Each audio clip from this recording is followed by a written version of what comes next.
வணக்கம். பாக்கியலட்சுமி சீரியலில் எழில் வீட்டுக்கு வராரு. உங்கள் மாமியாரை வீட்டுக்கு அனுப்பிட்டியான்னுட்டு தாத்தா கேட்கும்போது, அனுப்பிட்டேன் தாத்தான்ட்டு பாட்டிக்கிட்ட ஒரு பேச்சு கொடுக்குறாரு. எதுக்காக நீங்கள் எங்கள் அத்தைக்கிட்டலாம் போயிட்டு குழந்தை விஷயத்தை பற்றி பேசுகிறேன்ட்டு அவங்க தான் என்கிட்ட கேட்டாங்க.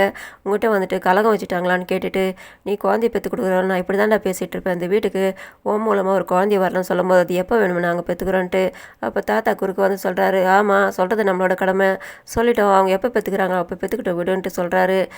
அப்போ பாட்டி சொல்கிறாங்க, எப்படி பார்த்தா நான் என்னோடய கடமையை தவற முடியாது, இவன் இஷ்டத்துக்கு பேசிட்டு போகிறேன்னா, அப்போ இந்த வீட்டில் நான் பெரியவன்ட்டு ஒருத்தி எதுக்காக இருக்கேன், இவன் குழந்தை பெற்றுக்கு தான் வேணும், இந்த வீட்டில் வாமிட் பண்ணுற சத்தம் கேட்டுதான் ஆகணுன்றாங்க. இந்த நேரத்தில் ராதிகா வாமிட் பண்ணிக்கிட்டு இருக்காங்க. அவங்களுக்கு ரொம்ப களைப்பாயிடுது. கோபி கூட்டிகிட்டு வந்து உட்கார வைக்கிறாரு. என்னம்மாச்சு, ஏதாவது சாப்பிட்டது ஒத்துக்கலையான்ட்டு. அதெல்லாம் இல்லைங்கன்ட்டு இவர் பாட்டு இஷ்டத்துக்கு கேள்வி மேலே கேள்வி கேட்டுக்கிட்டே போயிட்டுருக்காரு.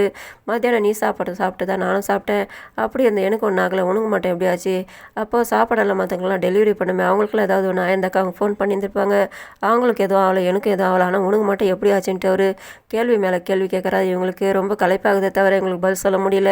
சரி மணி ரெஸ்டாரண்ட் அவர் படுக்க வச்சிடுறாரு. இதே நேரத்தில் செழியனும் எழில உட்காந்து பேசிக்கிட்டு இருக்காங்க. ஆன்லைனில் நம்ம ட்ரெஸ் வாங்கலான்ட்டு அந்த நேரத்தில் பாக்யா வந்து உட்காடுறாங்க. என்ன 2 பேரும் தூங்க போகலன்னு கேட்குறாங்க. அப்போ எதுக்காக நீ பாட்டிக்கிட்ட போயிட்டு அப்படி சண்டை போடுற, வீட்டுக்கு பெரியவங்க இருக்காங்கனாக்கா அவங்க கல்யாணம் ஆகிட்டு பசங்களை குழந்தை பிறகுலாம் கேட்க தான் செய்வாங்க, அவங்ககிட்ட நீ இப்படியெல்லாம் பேசலாமா, சண்டை போடக்கூடாது, அவங்ககிட்ட படுக்குமா எடுத்து சொல்லும்போது சரிமான்ட்டு அவர் சொல்கிறாரு. ஏன் சரியா ஜெனியை நீ பார்த்துக்கலான்ட்டு அவள் குழந்தைய தூங்க வச்சுட்றா, சரி நீ தூங்க போ டைம் ஆகுதுன்றாங்க. எனக்கு உள்ளே போகிறதுக்கே பயமாக இருக்குதுமா, அவள் எனக்கு கேள்வி மேலே கேள்வி கேட்டு தொலைச்சிடுக்கிறா, பயமாக இருக்குதுன்னு சொல்லமா, அது மாதிரிலாம் மாறத்துக்கு நீ தானடா காரணம், நாளாக சரியாக போய்ட்டு நானே இதாம்மா சொல்லன்ட்டு எழுதி சொல்கிறாரு. சரி கிளம்புடா, அவள் அந்த மாதிரி பண்ணுறானாக்கா அதுக்கு நீ தான் அந்த அளவுக்கு அவனோட மனசை மாற்றி வச்சுக்க, அவன் நாளாக சரியாக பண்ணிட்டு அவங்க சமாதானப்படுத்தி அனுப்புகிறாங்க. ராதிகா நைட்டெல்லாம் தூங்க முடியல, அவங்களுக்கு திரும்ப திரும்ப வாமிட் வருது, பொழுது வடிஞ்சும் வாமிட் பண்ணுறாங்க. அவங்க வந்து உட்காந்து யோசனை பண்ணுறாங்க, இது எப்படி வந்துச்சு எதை வந்துச்சு தெரியலன்ட்டு. கோபி எழுப்புறாங்க, நம்ம மெடிக்கல் ஸ்டோர் போயிட்டு வரலாம் வாங்கினிட்டு. எதுக்குமா நம்ம ஹாஸ்பிட்டல் போகலாம், நைட்டெல்லாம் வாமிட் பண்ணியான்ட்டு அவர் கேட்குறாரு. ஆமாங்க என்னால் இருக்க முடியல, எனக்கு ரொம்ப டயர்டாக இருக்குது, போயிட்டு இதை வாமிட் நிற்கிறதுக்காக மாத்திரை வாங்கிட்டு வரலாம் வாங்கணும் போது, நான் வாங்கிட்டு வரேன் எழுதி கொடு, நீ இங்கே இருக்கு, உனக்கு தான் களைப்பாக இருக்குதுன்னு சொல்லாமல், இல்லை நானும் வரேன்ட்டு இவங்க 2 பேரும் கீழே வராங்க. பாக்யா அவங்க மாமியார் மாமனார் காப்பி கொடுத்துக்கிட்டு இருக்காங்க.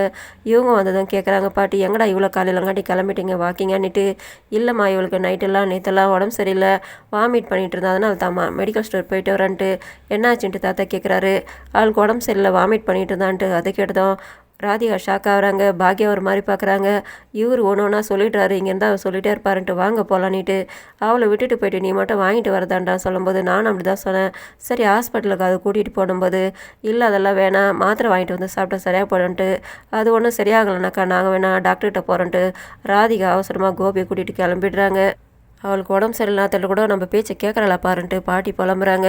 இவங்க வண்டியில் வந்துக்கிட்டு இருக்காங்க. அவ்வளோ காலையில் கடைங்களும் எதுவுமே அந்த அளவுக்கு திறந்தில்லை. மெடிக்கல் ஸ்டோர் பார்த்தா 2-3 மெடிக்கல் ஸ்டோர் பார்க்குறாங்க, எந்த கடையுமே ஓப்பனாக இல்லை. இப்போ என்ன பண்ணுறதுன்னு தெரியாமல் முழிக்கிறாங்க. ப்ரோமோவில் ராதிகா அவங்க கர்ப்பமாக இருக்காங்களான்ட்டு அந்த கிட்ட வாங்கினது செக் பண்ணி பார்க்குறாங்க. அதில் பார்த்தா இவங்க கர்ப்பமாக இருக்கிறாங்கன்னு தெரியுது. அதை கோபிக்கிட்ட காட்டவுடனே அதை பார்த்தா அவர் ஷாக் ஆகுறாரு. நீ கர்ப்பமாக இருக்கியான்ட்டு. ஆமான்ட்டு அவங்க சொல்கிறாங்க. இவர் ஷாக் ஆகுறாரு. இதோட முடியுது. நன்றி, வணக்கம்.